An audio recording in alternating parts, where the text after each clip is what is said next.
Xbox on. Game on, baby! Wow!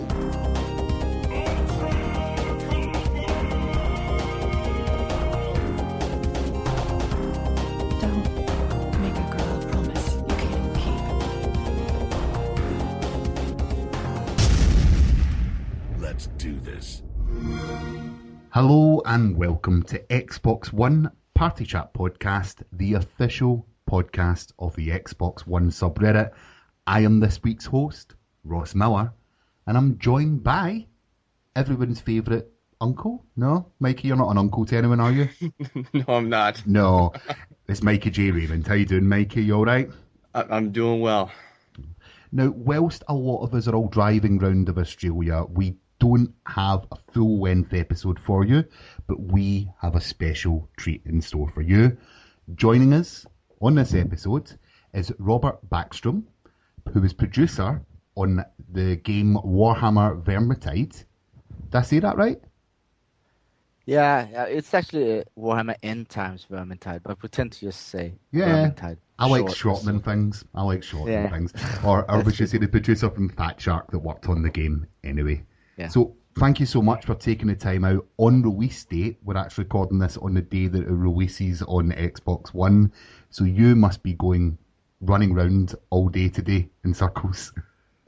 Yeah, it's been some hectic months actually. This last days has been extremely hectic. We previously to the release, we ran a beta, an open beta on Xbox, and so there's been a lot of stuff to handle this last days. Thanks for having me, by the way. No. I love doing podcasts like this. It's great to get your focus away from something else than submission processes and bug reports and what. Everyone loves doing bug reports. Don't lie, Robert. Yeah. Right, so this is an interview, Mikey, so I know you've got some questions lined up, so why don't you get it started? I did. So, where did the idea of making a Warhammer game come from? Like, was it that you guys came up with it, or did Games Workshop contact you about it? Where did you come up with it? It came from us. Core of our studio is about 10 years old. Like the core people that formed it. We've been doing several other games, working as subcontractors for other games, and done even our own self-published games on last generation of consoles and PC. But what actually brought us together in the beginning, several of us, is that we played Warhammer Fantasy Roleplay and Warhammer Fantasy Battles together. So that's how we met in the beginning. So that it's always been there for us. We sort of Warhammer fans. And then what happened was that Games Workshop looked over the licensing policies a couple of years ago and made it more accessible. It was basically just a long shot from us. We more or less contacted their customer support and said, look, with this Swedish game company, we have this idea. We have funding. So we want to do something like this. Are you with us? And they were, yeah, sure. Sounds good. That sounds kind of like how I contacted you originally. I just had the informational email and hope for the best. Yeah. So we always knew that at some point we want to do a game in the Warhammer universe or the Warhammer 40k universe whatsoever. But then this was our first choice, and we're quite happy that it was available for us to use. Why in particular the old world setting? The old world is quite unique all these fantasy settings that are out there. I think old world is one that tends to stick to you because it has a tongue-in-cheek vibe to it that's quite attractive. You don't take stuff to. I'm not sure about the English word, but it doesn't sit on high horses, sort of say. You can play a rat catcher or like someone that cleans the sewers or something in the role playing game, but they all aim for being like the king or the hero that saves the world. But it's this long journey where you don't start up like a dragon riding super elf mage, but you actually start from the bottom, which I think, at least for us Europeans, is quite attractive. We like to keep things like We don't want to do the American dream too much in the beginning. We just we want to know our place sort of, and it's a solid IP, a solid backstory for the world, and there's a lot of references to the real world that you can relate to, and it's really accommodating to make a game in it, because you will always find some part of the story that you can fit into whatever you want to do. Especially since it's been so many different type of games made it. I mean, it's been board games, tabletop miniature games, role-playing, pen and paper role-playing games, and obviously all those different computer games that have been throughout the years. And with the gameplay fitting into the old world, did you contact Games Workshop at all and consult with them on it, or did you just kind of do your own thing? No, the gameplay, we've always been doing multiplayer titles before as a company, but we knew we want to do a co-op multiplayer game, so that was something that we had set up ourselves before we even decided on the setting. And it's no use not mentioning, I mean, Left 4 Dead is like the role model that's been there. I mean, they do everything so good, so we said, okay, this game is great. We want to take it even further, maybe tweak it a little bit, but we don't want to change the core mechanic of it. And then we want to apply it in a different setting and see what happens. So, yeah, that's where we started. But the gameplay were there before we even started on checking different worlds. So, for those that may have only wet their feet when the game released, has the game changed from its original launch until now? When we start with a foundation based in another platform, especially like if you go from PC to console, like PC to Xbox, it's important not to just take the game and try to squeeze it in to like a new environment. I think it's, and what we try to do is to look at mechanics, game mechanics, balancing, like all this different extra add-ons that's part of the Xbox API, and make sure that all fits in together. So it's the core gameplay is the same. You play one of 4 heroes that fight massive amounts of rats, and it's all about playing together, conquering the level, gaining loot, and like discover this beautiful world. But there's quite a few things that's been updated to the game. Obviously, we have had a chance to polish the main game, the PC game, for 1 year longer. So there's a lot of fixes and tweaks that we said, based on the experience from the PC version, that we actually were able to implement here. There's like the whole UI has been reworked to better suit a gamepad or a hand control that you sit in the sofa and play. There's how we handle enemies and like the balancing of the game to make it more better suited for the Xbox. So I would say you will recognize elements of it, but it's still a product on its own. And I played quite a lot of the PC version, but with the release yesterday, I actually started my own account, which had no connection to Fatshark, because I like to just stop playing with other people and see how they react to it. And I mean, it's a totally new experience. And other than that, we also have like all the DLCs that came out to the PC version is all included in the console release of the game. So in sheer amount of content, it's bigger as well. I will say one of the biggest reasons I actually just purchased it on my Xbox, I was one of the original PC guys. And I haven't played in a few months, but the amount of work that I've seen you guys put into this game, the balancing, the tweaks, and the free and paid DLC you've added into, it really rivals another game company that I thought of, which is CD Projekt. And it's amazing to me that not more game companies do what you do, because it's really something that I, as a player, appreciate. The amount of dedication you put into post-release is superb from what I've seen. Oh yeah, thanks. Actually, it's quite. I would say it's quite healthy for any PC game that's been released to go through the process of going to console, because it's a total different environment with other demands on like the quality of life, the accessibility, things like localization, you can't like leave a unlocalized string somewhere where people suddenly start speaking English for the German speakers. So yeah, for us as English speakers, that is not of great importance. But if you ask someone in France or German, that's like all that matters, sort of. So I think it's good for a game, especially for us, to go through this process, because you get to polish the game to new levels, and yeah.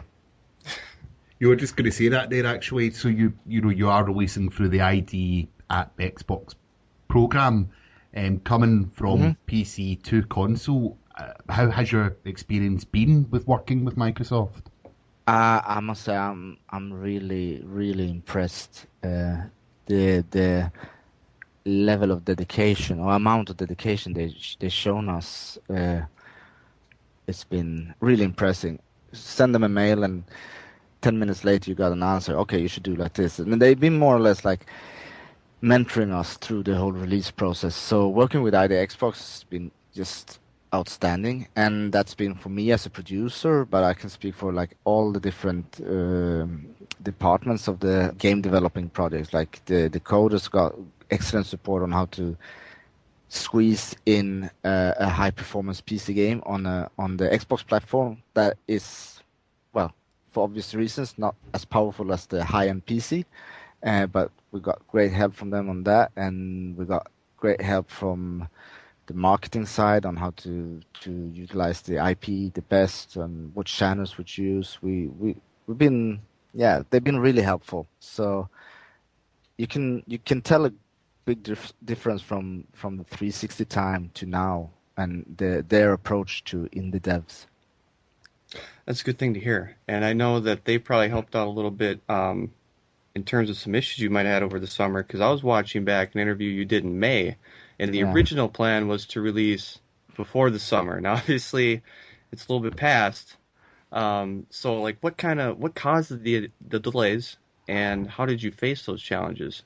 I think it relates a little bit to taking a PC game into console, and where you might sit with a PC game that's been released and you think it's all happy. I mean, it's been doing good, sold a lot of copies, but when you start, grinding it, and you find that it contains glitches and bugs that were not accounted for, and you realize that, hey, we need to rework all the system to make it work on the console, or basically, and also because it's our first Xbox game, we had to implement a lot of systems that we didn't have before, like all the Xbox Live implementation, the friends invites, and how to handle this patching and stuff, and everything like that were sort of new to us. So we were a bit naive in our estimates, but also because we were not forced to release before summer. We could have like squeezed stuff in and get a half-assed product out, but we didn't have that. Since we are self-publishing it, we could say, okay, so we want to reach this level of quality. Until we've done that, we're not going to release it. So we had some internal builds that were like rejected in our internal greenlighting meeting, and then suddenly we came across THQ Nordic, who does the retail version of it, and that's also added another extra aspect to the scope that we had to accommodate. So that's why we ended up in October. Thank you for not releasing a broken product. Yeah, hope so. It will be patches, but I mean, we think it's a good game that we released. There's some stuff that comes up that you can't really foresee when you test it internally. Even if you really putting a lot of effort in QA, we use external QA firms, or even the certification team over at Xbox. Once you go live, you start realizing that there's, even on a platform that's supposed to be identical from each player, you have like different internet connections, different what that comes up. So there's some hiccups that we solving with coming patches now, but overall I think it's a quite solid product. Now the game seems as if it could be a really good fit for VR. Do you have any plans to make the game compatible on PC with Oculus, Vive, or even actually PlayStation VR now? Well, yeah, I mean the engine we have does support VR. We use our Autodesk Stingray engine, and it's definitely been on the table for things we've been discussing on where to take the title in the future. So I wouldn't rule anything like that out. That's such a boring politician answer, but I mean, I can say it would not be surprising if something happened in that area. But wow. Since you're giving me boring politician answers, what about crossplay? The answer would be the same there. You've got to ask. Because we have a PC version of the game, so I mean, the foundation is already there for PC players. So it would just have to squeeze it all in through the Windows 10 support stuff. So, speaking of VR, I mean, I think from a personal standpoint, since I first started trying out VR games, and I only just started, but I think there's so much potential in that media or that genre. So I think to do this game as a VR game, there's definitely a lot of things you can do in a co-op genre with VR. Yeah, tried all the headsets at EGX last week, and your game just seems that fit. You know, that way you just have a feeling about it. It just seems, this feels like a VR title. Yeah, no, definitely. Yeah. I mean, I agree. The only pity I see is that VR games tend to have to run at that high resolution frame rate area, and being that Warhammer is one of the prettier games out there, you'd have to dial back a few of those graphic settings, I think, to get it to work on the current generation. Yeah, I mean, I think VR, the potential of VR is just being tapped on right now. We give it a few years, both hardware and like game engines and stuff will be able to accommodate better. But also, honestly, I mean, yeah, John, you need to look over the genres itself. I mean, you can't really expect the game to behave the same or look the same on a TV or as a VR. And now that you've launched the console version, what is the future of hold for Fatshark in terms of Warhammer? Are we going to be seeing a sequel, more DLC, maybe Warhammer 2 VR? I spoke to my colleague today actually about 2017, and we came to the conclusion that 2017 is going to be a really exciting year for us. There's a lot of stuff happening, which is not released or announced yet, but a lot of exciting stuff happening. But what's been announced is that like even the PC version is going to have continued support from us, and we have a DLC coming up next week, Quest and Contracts, which adds a nice new way of playing the game, like an extra meta segment to it. And that all the DLCs that comes to PC is also gonna come to console. So there's definitely map packs, character specific DLCs and stuff in the planning that you will see in the next coming months. Fantastic. Some of the DLC on PC was free and some of it was paid. That's been really quite successful for you as far as I can see. Is that something you're going to continue with then on console, a mixture of free updates as well as paid DLC, or? Yeah, that's the plan. It all comes out of how like the game is received and what works best for us. But the plan is to stick to the PC version where we sort of we make a difference between rule updates, we like to call them, like and actually new adventures or new maps, where the maps is something that we charge you for because we need to find economy somewhere. But like the rule updates, like for instance the Quest and Contract update now, it's just a update of the core game, so that's for free. Our hope is that people will enjoy it, so they will buy the DLCs. But even if you don't buy the DLCs, it's still going to be available for all players. It's just that you can't host your own games, but you can still be invited.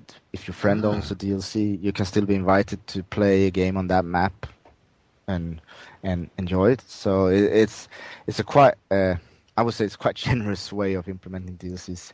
Yeah, that's a +1 for me. I did not actually know that until you just said that. That is Mikey, good Mikey, you news to can hear. buy it and I'll join, right? You buy it and I'll join. Yeah. I promise to be the guy that buys all the DLC. Other than just Warhammer, would you do another licensed title? Maybe even similar to how you set up Warhammer in possibly a different universe or entirely different? Or is this kind of leaking into 2017, which you said you can't talk about? Yeah. I mean, I don't mind doing licensed titles, especially if you. It depends on what kind of license you're doing. I mean, Warhammer is such a. It's a game from the beginning, so it's quite easy and accommodating for making a computer game in it. And for us, being a rather small company without a publisher backing us up, or we don't really have the marketing resources to invent our own brand, sort of. So I don't rule out doing licensed titles in the future as well. Working with Games Workshop's been really good for us. They've been really helpful as well, and in a way, it helps you in so many different aspects. It helps you when it comes to sales and marketing because people tend to know something about the world. You don't have to explain anything, or like sell it to them again. But also, it helps you when developing a game because it's easier for the whole team to have like a joint vision on what we're doing and what feels like Warhammer for us, especially if it's an IP that you have such a great love for, as we have with the Warhammer. I can talk to the art director, and he says, "Yeah, we need to have it more like like that part of that adventure we used to play pen paper." I said, then I understand what he means. But if you work with something new, like a total new IP, it's easier for us to like sort of to drive off from the main path. Because the one thing I was thinking about when I thought of that question was that Aliens, we get a proper co-op Aliens game that has the correct polish and touch, and I think you guys could pull that off. Yeah, that's not a bad idea actually. Who owns Alien? 20th Century Fox. Yeah. The games rights. Send I'm them an not sure. email. Yeah. I'm sure there was a lawsuit about that not too long ago, but Maybe stay away. yeah, maybe stay away from that one. But like I'm thinking as a Scottish man, Braveheart, the game, so that we can fulfill all of our fantasies. Yeah, and Mel Gibson's gonna do all the voice the acting. VO work, yeah, that'll be interesting. Have fun with that. Yeah, he's actually gonna do everything. He's gonna do the coding, everything. He One man he's team. an expert in all areas. Talking about Braveheart, I need to tell you, when Braveheart came out, I think I was like 15, 16. It came out on the movies. It came out in the same day as Waterworld, that Kevin Costner movie, and it turned out that I actually went to see both movies in the same day by coincidence. But after that, I never seen so many middle-aged men with wigs trying to act like I don't know. It was too much. I saw Waterworld and Braveheart. I mean, too good. I mean, I like both movies, but after I was like, oh, I need to stay away from this for a while. First of all, that's 6 hours of your life that you're not going to get back. Because they're about 3 hours each, so... Yeah, they were long. It's like... Now, back on topic as such as we're going off. How has the game released changed you and Fatshark? Because let's face it, you're all quite famous now. Are we? Maybe. Oh, you're a big... people know who Fatshark are. And a few years ago, they may not have. So, yeah. Well, we don't have like fans and groupies standing outside, but I'm quite happy with that. But that's disappointing. Yeah.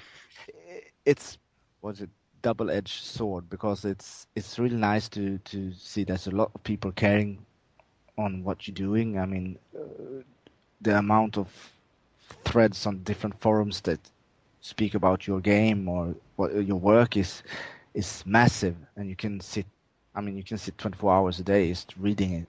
But also daunting at sometimes, because you know that people, I mean, we got players that spend thousands of hours on the game, so for them if we make a mistake, that's something that like really affects them. So, but I'm humbled by that, and I like that because I'd rather have it like that than that no one cares anyway. So, and it makes me and the team to strive for excellence in another way. Well, Mikey said it anyway earlier on, but the way that you've treated the game and your fans and the people that purchase the game is with the utmost respect and with care and dignity. And you know, if you continue as a developer doing that, I'm sure we will all be buying your games. Really, to be honest, because it's so refreshing to get nowadays. Oh, that's great. That's great to hear. I think most important for us is to keep our eyes and ears open and listen to what players want. I mean, we're players ourselves, but it's easy to, when you sit with a product, to just become blind for what actually doing. So sometimes you just have to lift your vision to see, okay, so what we're doing, what people think about what we're doing, what is this the right thing, and every day you should really ask yourself that question to make sure that you're on track. That's something that's important. Yeah, that's why I made that draw between you and CD Projekt, because when you become big, because I can sense it, stay humble like them. Don't turn into some other gaming companies that we are starting to detest. Yeah. We like audio CDs and our physical releases. Now, moving on, talking about Reddit, the game has its own subreddit, of course. But what subreddits do you personally subscribe to? To be honest, I'm quite new to Reddit. I mean, I've been checking out a little bit from time to time, but I'm a slow adapter, really slow, and I'm old. I'm 40 plus. So, but I just recently started really dive into it, and I'm finding new threads and new things all the time. But I mean, a lot of things about politics in Europe and US is things that interest me, and then when it comes to games, my personal favorite is EVE Online. There's something I don't have the time to play any longer, but I love to read about it. So that's something I always try to check out the forums there. And I hear that a lot. People reading about EVE rather than playing it. Yeah, it's quite enjoyable read actually. Sometimes it's actually more fun to read about it than to play it, but it's a game of its own. If you want to do a podcast about EVE, I'm happy to come on. I never knew EVE was a game. I thought it was a set of books. Yeah, it is. EVE is you got games and you have EVE. It's different. But that's another topic. So I can't say I have any obscure subreddits yet that I'm looking at. I'm mostly active on our own, and then the different platform Reddits, and then I recommend the Xbox One subreddit. The mod team there is it's really good. Average. Yeah. Today I came across Accidental Renaissance, which is essentially accidental, or pictures accidentally look like Renaissance pictures. Oh. 2 hours later, I realised I hadn't eaten for lunch. Oh, boy. Yeah. Well, there is a question that we ask every single one of our guests. And it is some real hard-hitting journalism, so I want you to mentally prepare for this, okay? In fact, let's give Mikey the honours. Mikey, you arranged this interview. Why don't you be our guest? All right. Will do. If you could pick any video game character that you could knock out in one punch, who would it be? Oh. Oh, violence. That's I'm trying to remember. There's some really annoying characters out there. One person did say Preston from Fallout 4. Yeah. We've also Major Nelson. I know which one. First Resident Evil. Yes. I'm not sure if it's the guy or the girl that in the beginning that says, "What is this? What is this? What is this?" That's true. Yes. Okay, so what is this? One of the original characters. I can't remember myself. Mikey, do you know? Yeah, Oh, it's been years since I played that. Yeah. it was on PS1, wasn't it? Yes. Oh, yes, it was. It was. Well, it was either one of the two main characters from Resident Evil at the beginning that asked, "What is this?" But look, thank Could be you. that both of them were saying, "What is this?" Then I would like to punch them both. Yeah, we'll just say There we both. That puts closure on the whole thing, to be honest with you. I You got two personally want to fists. punch Nemesis now, just because it sprung on my mind and I think I could take him. But we'll move on, or just come to an end of this week's podcast anyway. Robert, thank you so much for taking the time to join us on release date.